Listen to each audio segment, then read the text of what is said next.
Hello everyone, welcome to G Centric. और ये lecture nodal analysis का हो सकता है लास्ट लेक्चर हो, और इसमें 3-4 क्वेश्चंस देखेंगे जिसमें बहुत कुछ मजा आएगा। सुपर नोड के बारे में भी हम लोग आगे चल के देखेंगे। ठीक है, चलिए तो पहला क्वेश्चन लेते हैं, क्वेश्चन नंबर 112 है ना। 112 क्वेश्चन में पूछा है आपसे, find node voltages V1 and V2। बड़ा सा नेटवर्क गिवन है, बहुत सारे सोर्सेस लगे हैं, डिपेंडेंट इंडिपेंडेंट सब कुछ है इसके अंदर, और आपसे पूछा है ये V1 और V2 वोल्टेज। अब देखिए यहां पर एक चीज बहुत ध्यान से देखिएगा कि जहां पे डिपेंडेंट सोर्स है, जिस पे डिपेंडेंसी है, उसका क्लू इसी नोड वोल्टेज पे छिपा है।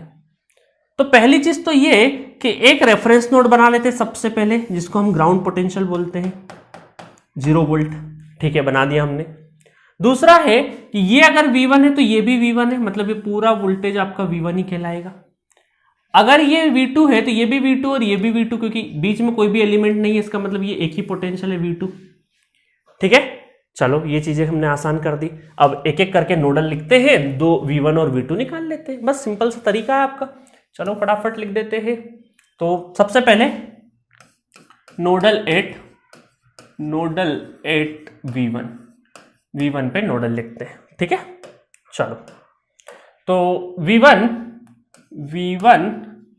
-20 डिवाइडेड बाई 10 प्लस, और क्या हुआ, V1 बाद वाला साइन माइनस 0.5 है ना, 0.5 V1 minus V2 divided by 5। ठीक है, और कुछ, ये ब्रांच हो गई, ये ब्रांच हो गई, इससे इनकमिंग है, इसका मतलब 2 एम्पेयर इधर। तो यहां पे एलसीएम ले लेते हैं, ये कितना हो जाएगा हमारा 10 एलसीएम। V1 माइनस 20 प्लस 5 दूना तो 2V1, फिर 1/2 है ना, 0.5 मतलब 1/2, 2 का मल्टीप्लाई होगा तो 1, माइनस 2V2 इक्वल टू 2। तो ये कितना हो जाएगा, V1 कितना है आपके पास 2 और एक 3 में से एक गया तो अगेन 2 है ना, मतलब ये बोल सकते हैं हम लोग कहीं ना कहीं कि ये V1 और ये V1 कैंसिल हो गए, और ये हमारा बचा 2V1 माइनस 2V2। ठीक है, ये हो गया आपका 20, ये उधर चले जाएगा 40, और इस पूरी इक्वेशन को 2 से डिवाइड कर देंगे तो V1 minus V2 equal to 20। छोटी हो गई इक्वेशन, तो ये हो गई हमारी equation number 1, V1 minus V2 equal to 20। चलो सेकेंड इक्वेशन देखें नोडल पे, या नीचे की साइड ही लिख लेते हैं ना, यहाँ पे हम लोग सॉल्व कर देते हैं, नीचे की साइड में जगह है। तो नोडल 8 V2।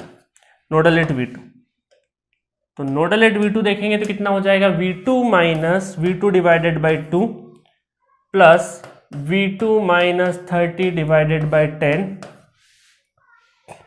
प्लस कितना हो जाएगा, V2 बाद वाला साइन प्लस 0.5 V1। ठीक है, बाद वाला साइन 0.5 V1, और फिर माइनस V1 डिवाइडेड बाय 5 ठीक है, और क्या हो जाएगा, इनकमिंग कितना है हमारा 5 इज द इनकमिंग। चलो तो अब इसको सॉल्व कर लेते हैं, तो ये कितना हो जाएगा 10, तो 5V2 plus V2 minus 30 plus 2V2 plus V1 minus 2V1 equal to 5।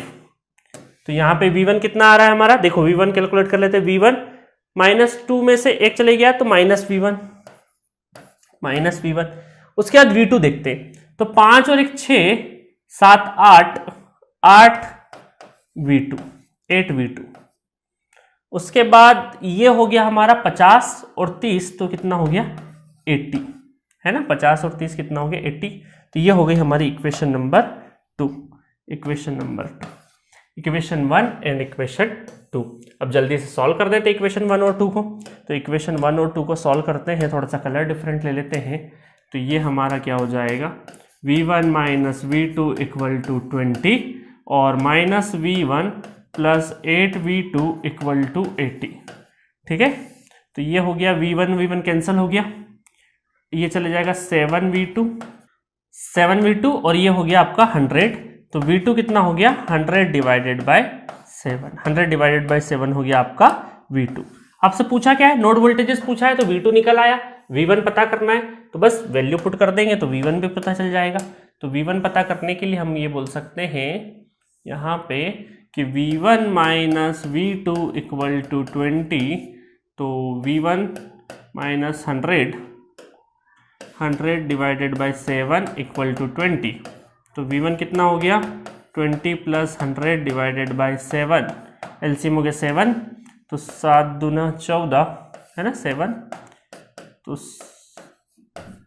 20 सत्ते 140 और 100 ये हो गया आपका 240 divided by 7, that is v1 value. तो इस तरीके से हमने v1 और v2 दोनों निकाल लिए। ठीक है, तो मजा आया होगा। अब तो आपको काफी आसान लगने लगा होगा नोडल एनालिसिस। आपने बहुत सारे क्वेश्चंस देख लिए किस तरीके से प्रोसेस करना है। हाँ, कैलकुलेशन मिस्टेक का ध्यान रखना, कैलकुलेशन मिस्टेक होगी शुरुआत में, गलतियां होगी, 4 बार सॉल्व करना कैलकुलेशन। आप क्या कई बार आजकल ऐसा होता है ना कि एक बार सॉल्व किया समझ में नहीं आ रहा, चलो फैकल्टी से डायरेक्ट पूछ लेते हैं, तो ये मत किया करो, क्योंकि फिर क्या होगा स्पून फीडिंग जैसा हो जाएगा, आपका डेवलपमेंट नहीं होगा। एक बार गलत हुआ तो पहले 3 बार खुद से ट्राई करो कि कहीं एरर तो नहीं है, अपनी तरफ से दुरुस्त हो जाओ। हाँ, उसके बाद लगेगा हाँ यार सब कुछ मैंने सही किया, उसके बाद भी गलत हो रहा है, कम से कम 3 ट्राई लेने के बाद उसके बाद फैकल्टी से पूछो। क्योंकि क्या होगा, पहले ट्राई लिया और तुरंत पूछ लोगे ना, फैकल्टी तो बता देगा बट आपका डेवलपमेंट रुक जाएगा। आप 3 बार ट्राई करोगे तो ट्राई करने के बाद पूछोगे, वो चीज हमेशा याद रहेगी आपके दिमाग में। और सेम चीज अगर एग्जाम में हुई और वो 3 बार अगर आपने ट्राई किया हुआ रहेगा तो आपको पता रहेगा हाँ यहाँ गलती होती है, तो वहां गलती नहीं करोगे। और एक बार ट्राई किया तुरंत पूछ लिया तो फिर वहां पे भी, वहां तो कोई पूछ नहीं सकते ना किसी से, वहां एक ही बार ट्राई, क्योंकि दिमाग में बैठेगा नहीं, कॉन्सेप्ट नहीं बैठा, तो वहां सेम गलती कर ले जाओगे। तो कई बार आपने देखा होगा ना कि हम जब प्रैक्टिस करते तो वापस एक बार क्वेश्चन प्रैक्टिस किया तो कुछ क्वेश्चंस में हमसे गलती होती है, सेम गलती वापस से होती है उन्हीं क्वेश्चन में। तो दिमाग थोड़ी बदला है, दिमाग तो वही है। अगर आपने काम नहीं किया तो सेम मिस्टेक बार बार होती रहेगी, और आपको सेम मिस्टेक दोबारा नहीं करना है। ठीक है, क्वेश्चन दर क्वेश्चन सीखते जाना, सेम टाइप ऑफ गलतियां नहीं दोहराना है। जितना कम गलतियों को दोहराओगे उतना, देखिए गलती तो होगी बट रिपीटेड गलती मत करो, सेम गलती को दोबारा मत करो, है ना। चलिए question number 113, find v1 v2 and i। v1 v2 और i निकालना है आपको। ठीक है, चलिए तो यहां पर अब आ गया है सुपर नोड का कॉन्सेप्ट, क्योंकि ये है आपका रेफरेंस नोड और ये दोनों के दोनों क्या है आपके नॉन रेफरेंस नोड। तो जब भी नॉन रेफरेंस नोड के बीच में कोई भी वोल्टेज सोर्स है, इसका मतलब ये क्या है आपका सुपर नोड है। इसको बोलते हैं हम लोग super node, super node, super node. Super node में क्या करते हैं ऑलरेडी मैं बता चुका हूं आपको। सुपर नोड में उठा के पहले तो इधर लिख दो माइनस प्लस, इस तरीके से ये V1 और ये हो गया V2 और ये हो गया 1 वोल्ट।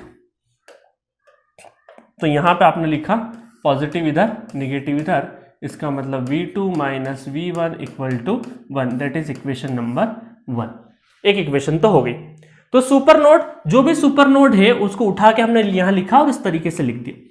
अब दोनों नोड के ऊपर साइमल्टेनियस आपको क्या लगाना है, नोडल लगाना है।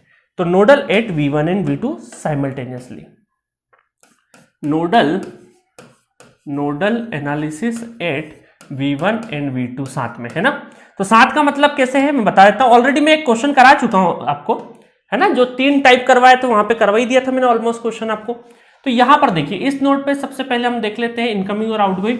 तो यहां पे देखेंगे तो V1 डिवाइडेड बाय 1, ठीक है, और ये तो हमारा इनकमिंग है। तो आउटगोइंग पहले देख लेते हैं। यहाँ का आउटगोइंग ये है, दूसरा आउटगोइंग यहाँ का देख लिया, प्लस V2 डिवाइडेड बाय 1, ये हमने आउटगोइंग देख लिया। और इनकमिंग, दोनों इनकमिंग इस साइड में लिख दें 1 और उधर का भी इनकमिंग 1 प्लस 1। तो कितना हो गया ये V1 plus V2 equal to 2। ये हो गया हमारा इक्वेशन नंबर 2। बस इक्वेशन 1 और 2 को सॉल्व कर देते हैं फटाफट।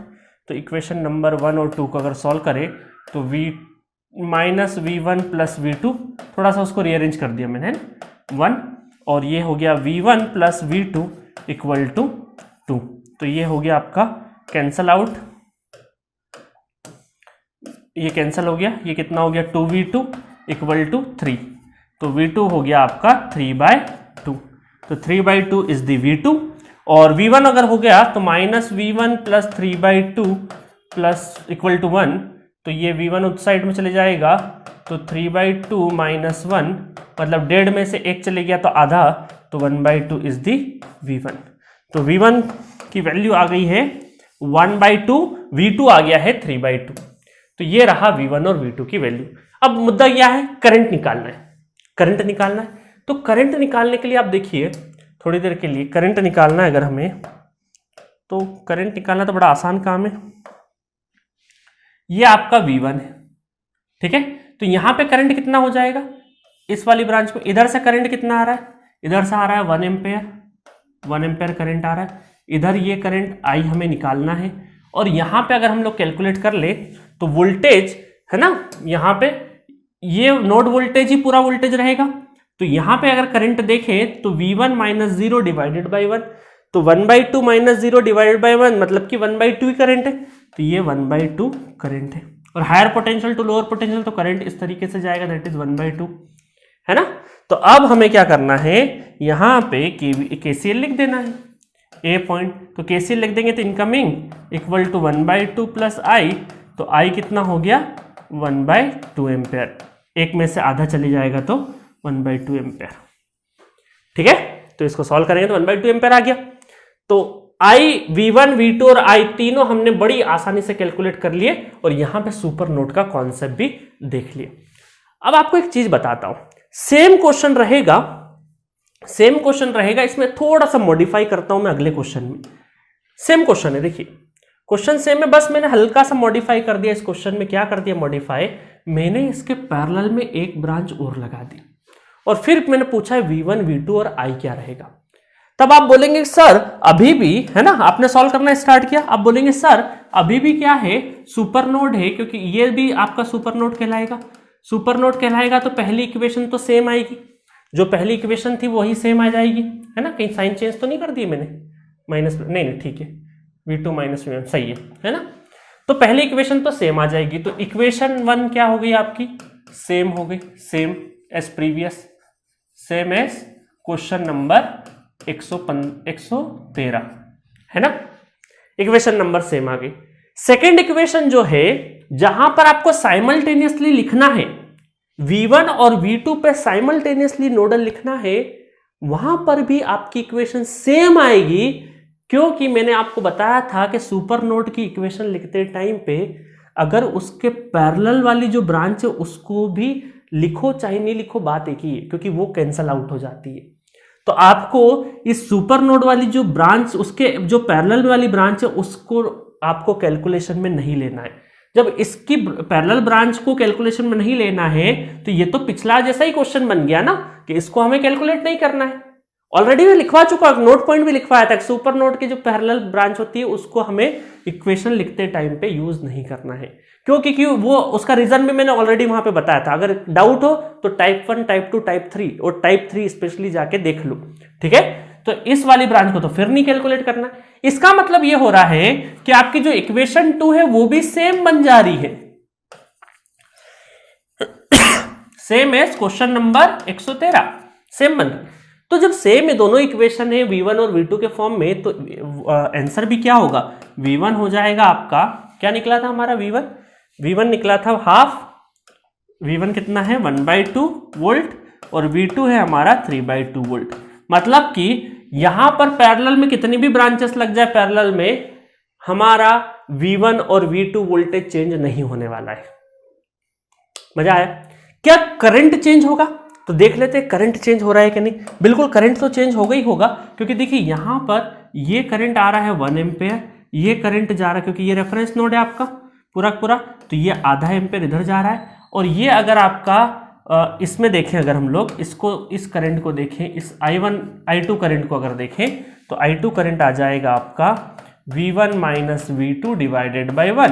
तो V1 कितना है, V1 है 1/2 माइनस 1/0 माइनस, ये आपका है -3/2 डिवाइडेड बाय 1। तो ये करंट असल में देखा जाए तो ये कितना हो जाएगा, 1.5 में से आधा चले गया तो -1 एम्पेयर हो जाए, ठीक है, -1 एम्पेयर, -1 एम्पेयर, ठीक है, -1 एम्पेयर हो गया। तो इसका मतलब अगर मैं केसीएल लिख दूं तो केसीएल लिख दूंगा तो क्या हो जाएगा, इनकमिंग इक्वल टू आउटगोइंग, तो इनकमिंग कितना है 1 और आउटगोइंग क्या है ना, केसीएल लिख रहा हूं, केसीएल।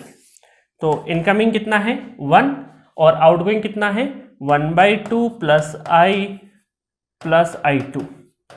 तो अब हमें कैलकुलेट कर लेना, 1 इक्वल टू 1/2 प्लस I तो हमें निकालना है और यहाँ पे -1। तो I कितना हो जाएगा, आधे में से -1 में से गया तो माइनस का, और मतलब कि इसका मतलब है 1 - 1/2 प्लस 1, है ना, +1। तो ये हो गया आपका 2 - 1/2, मतलब आधा चले गया तो ये हो जाएगा आपका 1.5, मतलब कि 3/2 एम्पेयर। तो I कितना आ गया इस बार 3/2। पिछली बार कितना था I, पिछली बार था 1/2, इस बार करंट कितना हो गया आपका 3/2 हो गया, ठीक है। पिछली बार 1/2 था, इस बार कितना हो गया 3/2 हो गया। तो इसका मतलब है कि पिछले क्वेश्चन और इस क्वेश्चन में ये डिफरेंस है कि सुपर नोड के पैरेलल अगर कितने भी रजिस्टर लगा दो आपके नोड वोल्टेजेस चेंज नहीं होने वाले, बट यस आपका जो सोर्स के अक्रॉस जो करंट है उसकी वैल्यू जरूर चेंज होगी, जो कि हमने लिख भी दी है और कैलकुलेट भी कर ली है। तो मजा आया दोनों क्वेश्चन को कंबाइंडली अगर आप सोचोगे तो बहुत ही जबरदस्त है। इंटरव्यू वगैरह में पूछा जा सकता है, ये आपको पैटर्न दिया सुपर नोड का, उसके अक्रॉस एक ब्रांच लगा दी, बोला ये दोनों वोल्टेज कितने हैं, अब लगे आप कैलकुलेट करने, आपको पता होना चाहिए दोनों का इक्वेशन कॉन्सेप्ट क्या है। इक्वेशंस चेंज नहीं होगी, इसका मतलब आंसर भी चेंज नहीं होगा। तो बहुत ही अच्छा चीज था, बहुत अच्छा कॉन्सेप्ट था, जो कि इंटरव्यू में भी यूज होता है और एक अच्छे पेपर में गेट में भी ये कॉन्सेप्ट आपसे हो सकता है पूछा जाए अलग तरीके से। आईआईटी वाले हैं बहुत अलग अलग तरीके से क्वेश्चन को फ्रेम कर सकते हैं, ठीक है। चलिए नेक्स्ट क्वेश्चन की तरफ चलते हैं। सो लास्ट क्वेश्चन है क्वेश्चन नंबर 115, नोडल एनालिसिस का लास्ट क्वेश्चन है। बहुत प्रैक्टिस कर ली, ये लास्ट क्वेश्चन और प्रैक्टिस कर ले तो उसके बाद मेश एनालिसिस स्टार्ट करेंगे हम लोग। Find V2 divided by V1, बहुत अच्छा क्वेश्चन है, 2 ratio V2 divided by V1 का रेशो आपसे पूछा है। तो इस क्वेश्चन को कैसे हैंडल करेंगे वो देखते हैं। तो यहां पर है आपका V1 और ये है V2। अब आपको पता है ये ओपन सर्किट है, इसका मतलब है कि यहां तो करंट जाने से रहा, तो ये असल में V2 वोल्टेज है ना, V2 वोल्टेज यही है। ये हमारा क्या है ग्राउंड पोटेंशियल, ग्राउंड पोटेंशियल और ये V2, तो यही वोल्टेज यहां पे अपीयर हो जाएगा। ये वाला वोल्टेज भी क्या है V2 वोल्टेज, क्योंकि ये एक ही पोटेंशियल है। अब तो समझ में आने लगा होगा ना कि एक ही पोटेंशियल कैसे लिख देता हूं मैं। चलो अब क्या करना है, अब हमें रेशो चाहिए, मतलब V1 और V2 के फॉर्म में आपकी इक्वेशन बननी चाहिए। तो सबसे पहले काम करते हैं हम लोग इस पे नोडल लगा देते हैं। तो नोडल 8 V2, तो V2 के ऊपर अगर नोडल लगाएं तो V2 - V1 divided by R1, है ना। अब आप बोलोगे सर ये करंट क्यों नहीं लिखा, वापस से वही कितनी बार बताऊंगा, है ना, अननेसेसरी अननोन हमें नहीं बढ़ाने, इस वजह से हम लोग V1 V2 के फॉर्म में, जरूरत पड़ेगी तो बिल्कुल लिखेंगे।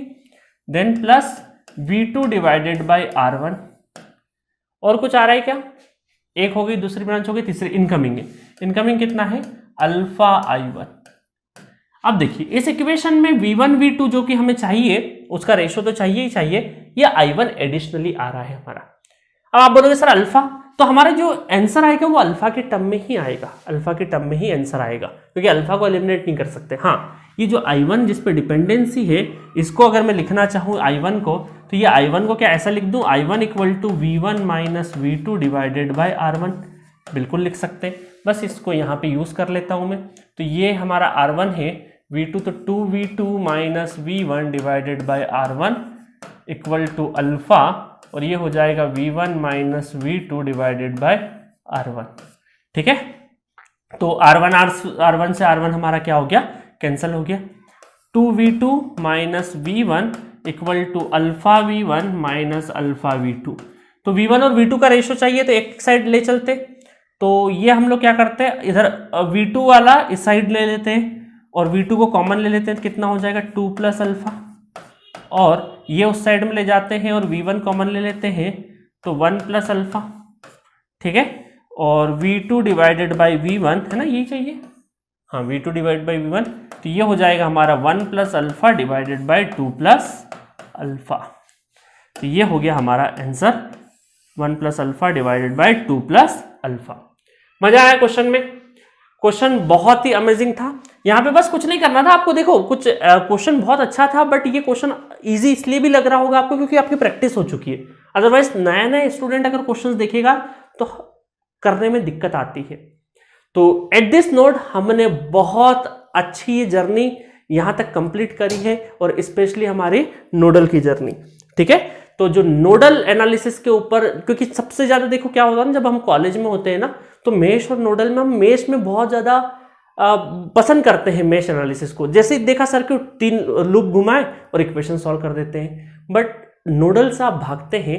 बट मैं बताता हूं गेट एग्जामिनेशन या कोई भी कॉम्पिटिटिव एग्जाम में आपको ज्यादातर क्वेश्चंस नोडल एनालिसिस से ही करने पड़ेंगे, क्योंकि नोडल बेस्ट मेथड है फॉर कॉम्पिटिटिव एग्जाम्स। मेश में क्या होगा, आपको कॉलेज एग्जाम में अच्छा नंबर मिल जाएगा, आप उसमें टेक्निक भी कर ले, तो ज्यादातर मेश को पसंद करते हैं कॉलेज लेवल पे। बट जब आप कॉम्पिटिटिव एग्जाम में देखोगे तो मेश से बहुत ज्यादा सॉल्व नहीं करेंगे हम लोग, ज्यादातर क्वेश्चन किससे सॉल्व करेंगे, नोडल एनालिसिस से करेंगे। बट इसका मतलब ये नहीं कि मैं मेश नहीं पढ़ाऊंगा, क्योंकि हो सकता है 1 या 2% क्वेश्चन ऐसा हो जो सिर्फ और सिर्फ मेश के ऊपर पूछे जाते हैं, है ना। तो हम लोग नेक्स्ट लेक्चर से मेश एनालिसिस पढ़ेंगे बहुत अच्छे तरीके से, और उसके बाद मेश के कुछ क्वेश्चंस भी देखेंगे, सोर्स ट्रांसफॉर्मेशन भी देखेंगे, और ये यूनिट हमारी जो एडवांस सॉल्विंग वाली जो यूनिट है वो हमारी कंप्लीट हो जाएगी। तो आप प्रैक्टिस कर रहे होंगे, जितने मैं क्वेश्चंस करवा रहा हूं बहुत अच्छे से प्रैक्टिस करिए। जो स्टूडेंट ऑलरेडी मेरा ओल्ड सीरीज देख चुके हैं तो वो प्लीज वो क्रैश कोर्स वाला एक फोल्डर रखा होगा आपकी जी सेंटर के एप्लीकेशन पे, आपके कोर्स के अंदर वो क्रैश कोर्स वाला फोल्डर देख लेना, ठीक है। तो एंजॉय करते रहिए, सीखते रहिए। बहुत छोटी छोटी चीजों पे मैं फोकस कर रहा हूं, इन्हीं चीजों से बड़ी चीजें बनेगी। ट्रांजिएंट, टू पोर्ट जब पढ़ोगे ना, तो अगर ये बेसिक्स स्ट्रांग है तो आपको पता भी नहीं चलेगा कब आपने नेटवर्क थ्योरी कंप्लीट कर लिया। और जो स्टूडेंट बोलते हैं कि ट्रांजिएंट टफ लगता है, टू पोर्ट टफ लगता है, थ्योरम टफ लगता है, आपके लिए कैकवॉक हो जाएगा, ठीक है। तो बने रहिए इसी तरीके से, लाइक शेयर सब्सक्राइब करते रहिएगा। और स्टूडेंट अपने जूनियर सीनियर जो भी पहचान वाला हो, जिनको भी अच्छा कंटेंट पढ़ना है, प्लीज जी सेंटर के एप्लीकेशन पे आप उनको जरूर भेजिएगा। जस्ट 249 रुपीज, ये 249 हो सकता है ओवर द टाइम आप 6-7 महीने बाद 10 महीने बाद देखो तो हो सकता है प्राइस थोड़ा चेंज भी हो जाए, बट एट प्रेजेंट 249 रुपीज में पूरा नेटवर्क थ्योरी अवेलेबल है, ठीक है। इससे अच्छा, इससे सस्ता कहीं मुझे नहीं लगता कहीं इतना इफेक्टिव अवेलेबल होगा। तो जाइए, बहुत अच्छे से एंजॉय करिए और सीखिए और जिंदगी में कुछ करिए, और इस सब्जेक्ट का यूज एग्जाम के दिन जो क्वेश्चन आए उसको क्रैक जरूर करना है। और डेफिनेटली जितना प्रैक्टिस करोगे आपका एग्जाम में भी क्वेश्चन बनेगा। एग्जाम के लिए सोचोगे तो अब फिर नहीं हो, अभी सब्जेक्ट सीखो, सब्जेक्ट सीख गए तो ऑटोमेटिक एग्जाम में भी क्वेश्चन बनेगा। Okay, thank you. मिलेंगे नेक्स्ट लेक्चर में हम लोग मेश एनालिसिस के साथ।